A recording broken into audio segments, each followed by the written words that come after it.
White Squirrel Band wadai. Ate kazizowaza. White Squirrel Band yalagawa.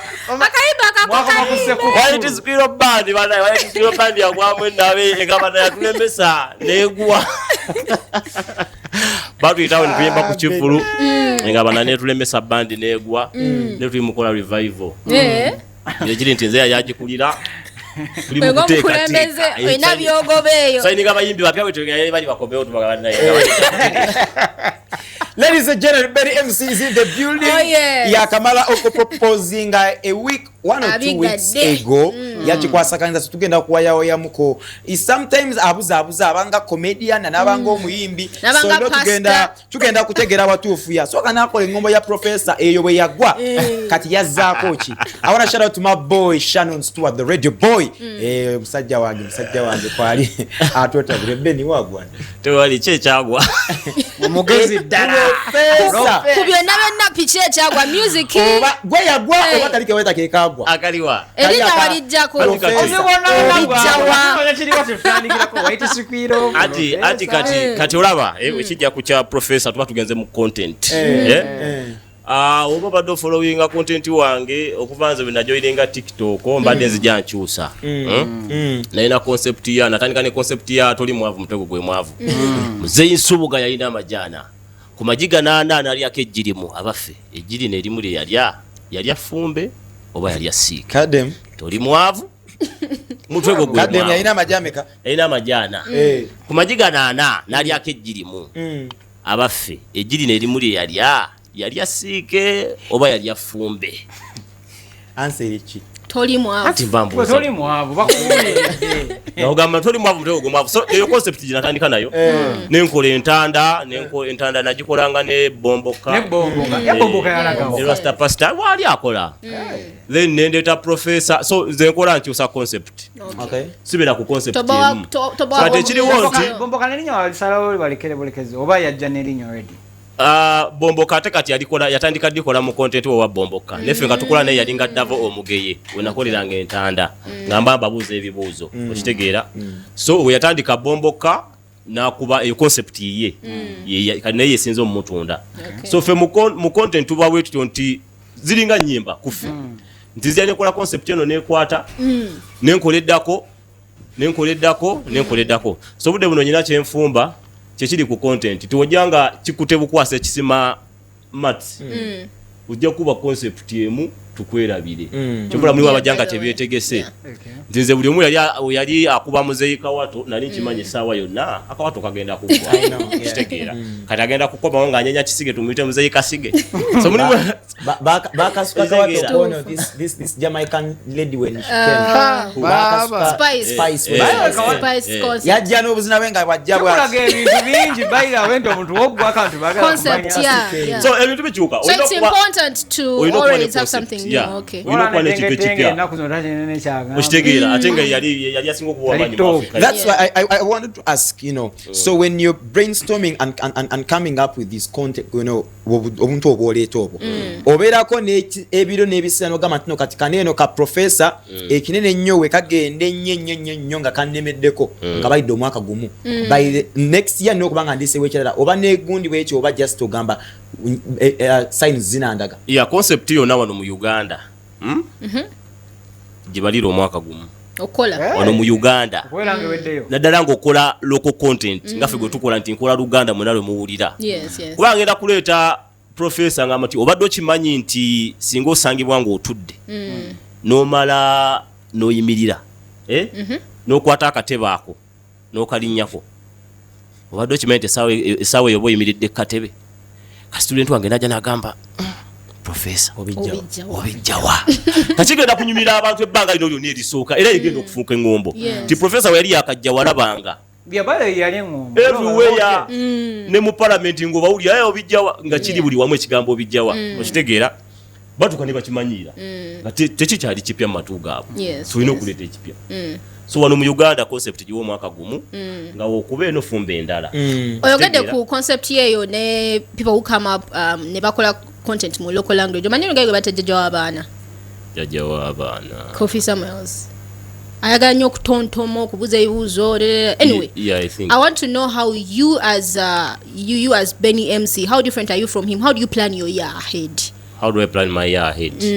Nze from the start nga natandika okukola content natandika mba ne concept nga 3 ahead cause nga olaba oluyimba titaitasa kuba ndi mulokole ne kuba hit n'abakola zawo ne tutaluwulira nga luli aye n'abakola lwakuba ate ne lukuba no mpa example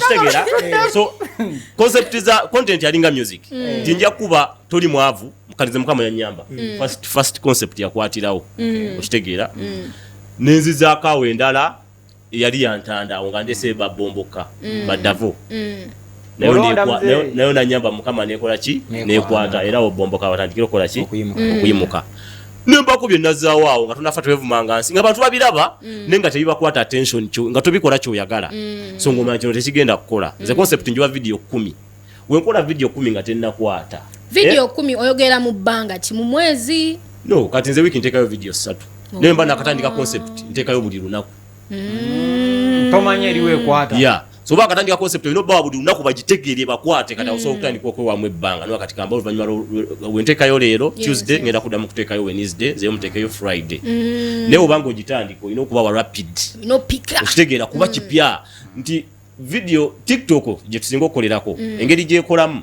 nsobola okuteekayo video 8 nga temunnabaziraba nentekayo mu mukama nanyamba nekuba nemutandika n'okunoonyerera zonna zembadde nkola ki zembadde nkola so kyekiri ku content ovula mba nakatandika concept ntekayo buli lunaku TikTok yeri monetized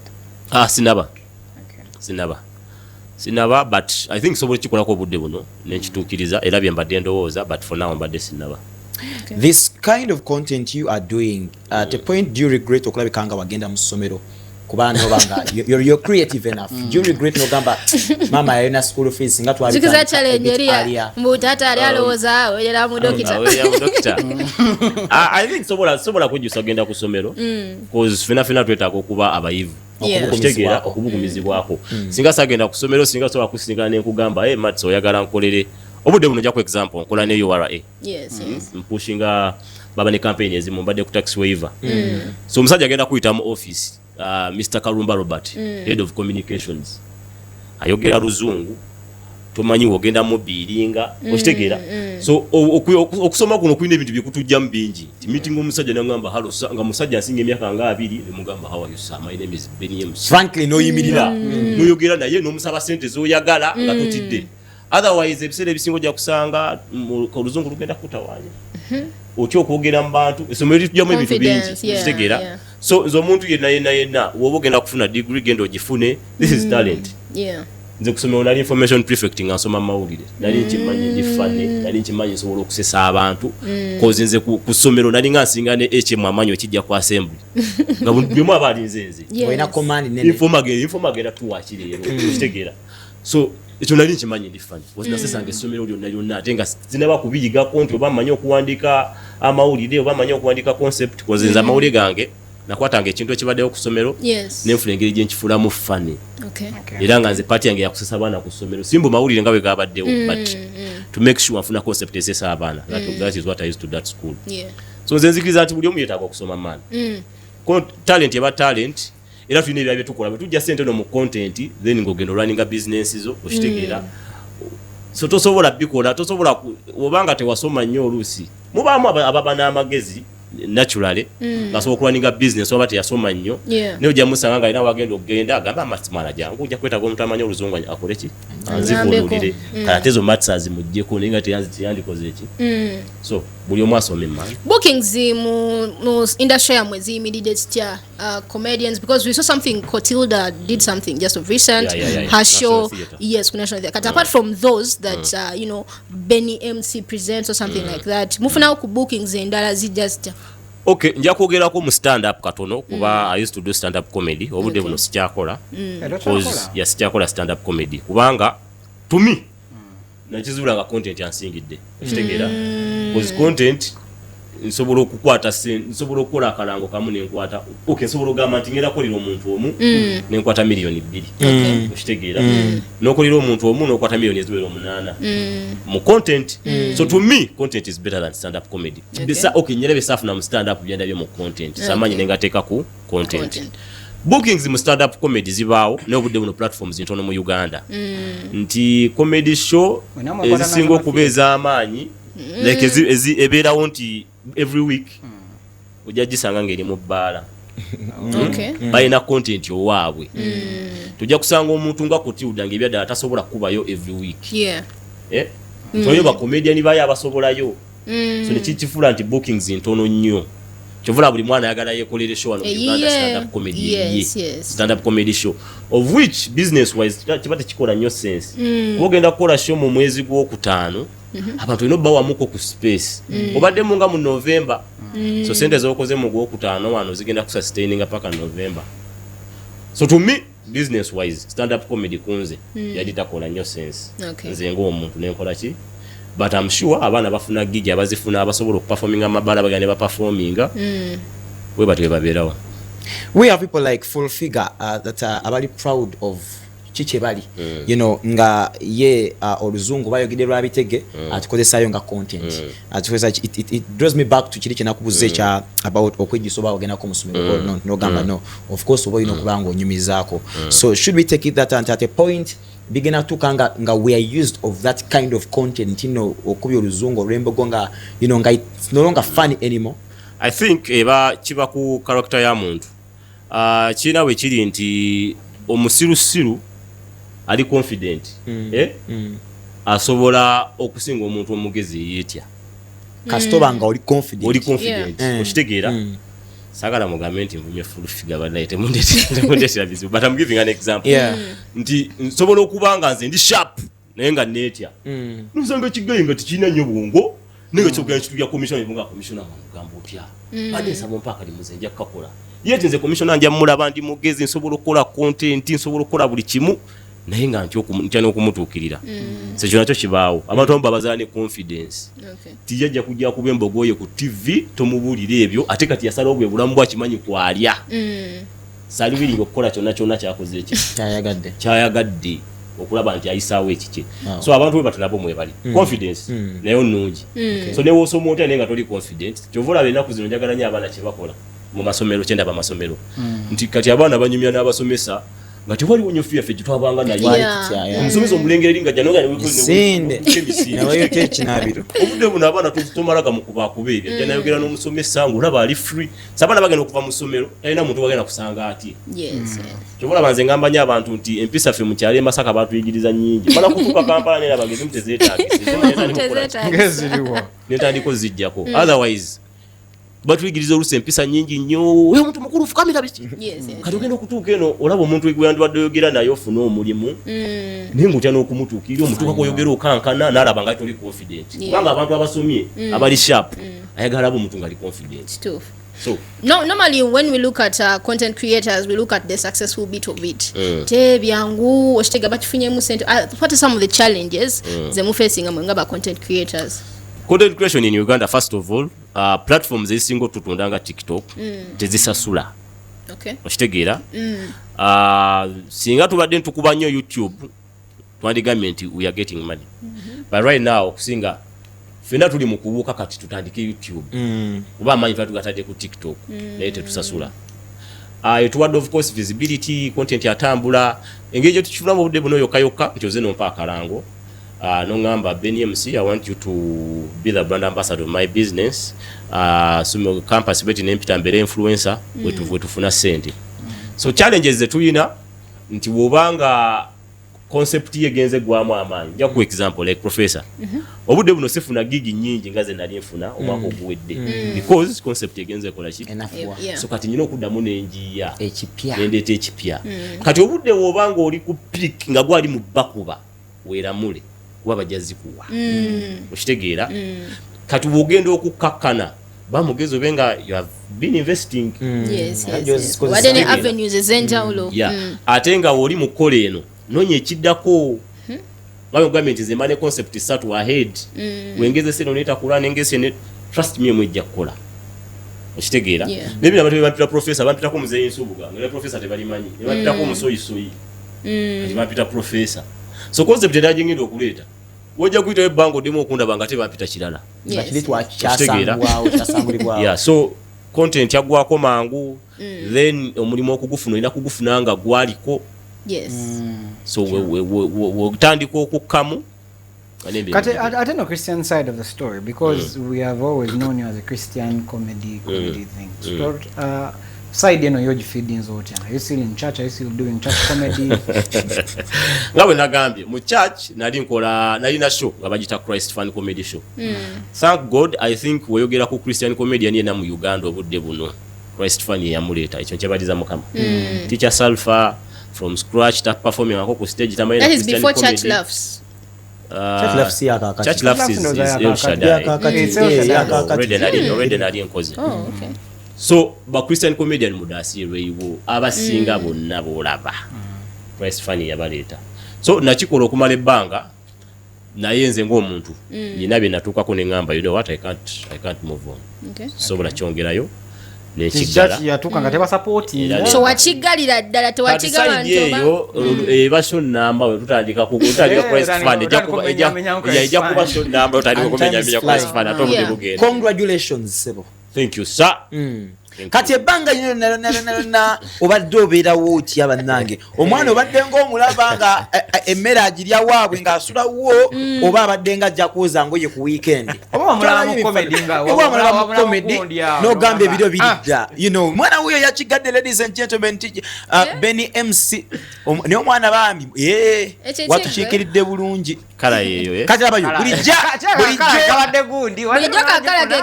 bulijjo emmere agirya waabwe naye ng'asulawo bulijjo nnonya kala nakati asula waabwe kubanga sinnamuwaza naye nga bulijjo nnonya kala kyekibadde kyandwisa kala yeeyo olina okukola coke and fanta kati bigambo ki bewamugambye awo ebigambo kye kyamazima we natuuka awo abantu baali bangi n'abali tebazze ku byaffe ne bakuŋŋaana kati abantu balinga balekana say yes bakube ngalo bakola ki we mukisa gwe nakozesa nembanga ina bye naye yasama bwasa nenkwata olugalo nteeka kempeta. Okay, so officially category process bambi kiba kitya omanyi waliwo omuntu omu ku bwaffe awa gospel yakola ekintu ekyo yale bane tujja ntubiraga omwana n'atuuka emabega namugoba namuga nedda ssebo just you know what you caught me in the moment kasi nawe ngambira nedda kati ekyo tetugisuubira nti nawe banagamba ebigambo ng'ebyo. I think ekintu ekyo okubeerawo n'omuntu okola proposal oyina okuba nga obadde obyogeddeko n'omuntu like emboozi erina okuba nga ebaddewo sabantu omusinga mula abakola surprise ezo ne babagoba oba omwana n'agaana abakireese ukikubye obukubi ne kati nze tubadde tubyogerako from last year nga tukyogerako twagala kufumbira omwaka ogujja twagala kukola embaga omwaka ogujja okitegeera so emboozi ebaddewo ne mwogera ku kukyalowooza kunaaba kutya introduction ze n'abeerawo okitegeera so ogenda okukola surprise ya proposal nga at least omukyala akimanyiiko mbadde mubyogerako sawa bati bajja kuyiwa ne ojja n'okanga mwana w'abandi bro you want to make it an actual surprise asobola n'okukkirizaawo nga wogambye asobola okukkirizawo baleme kukwata bu video buteeka ku TikTok buli wamu ne nadde mabega n'agamba you know what I'm not ready kitegeera naye nze omwana ali ready nange ndi ready ogenda kumutulabira no mukyalo era ne komekolo leta card emu 2 3 kuminayo mwako okujja tujja waabo Benny Sibula antanda kyo yinzo okusubira abafanzi bo you know obango ina yakataleke ka cause this Sunday tuli wa Teacher Salfa National Theatre obango ina yakataleke Sunday no tuli wa Teacher Salfa National Theatre. That guy is the best Christian stand-up comedian that I know. So muje banaye museke obera kufanani obera ku camera cause it is what I studied by the way. So zamukwatira video nenze editinga muyambako that side. You know oyo musajja wange kuva Masaka yansomesako mu P5 so musajja wange yakusomesa n'okusomesa tetugenda Sibula mujamuita. Guys, thank you so much for watching KTV. Mbagala nnyo mwebali kulaba show. My name is Professor Benny MC. Mwekumire ku social media platforms zange, that is Professor Benny MC wonna. content empya tugenda kuleeta just tubadde tukyaliko mu mmwanyi tuliko mu nkoko but now I think n'omukyala ke twa propose nze badde bituuba tugenda kuddamu tusetolinge tukole content. Thanks for coming through. Chakabi. But we're not taking enough tugenda kujja tukusupporting my guy. Mullo. Kujja. Kale ne baganga badde sijagala ko ba DJ na matsikadde. Nyamba buyambi nkolere. It's always good times when we catch up with Benny MC. Kati umulemu katono nnyo wetukomawo Jennifer Kisacha agenda kumerenga some new music atuje.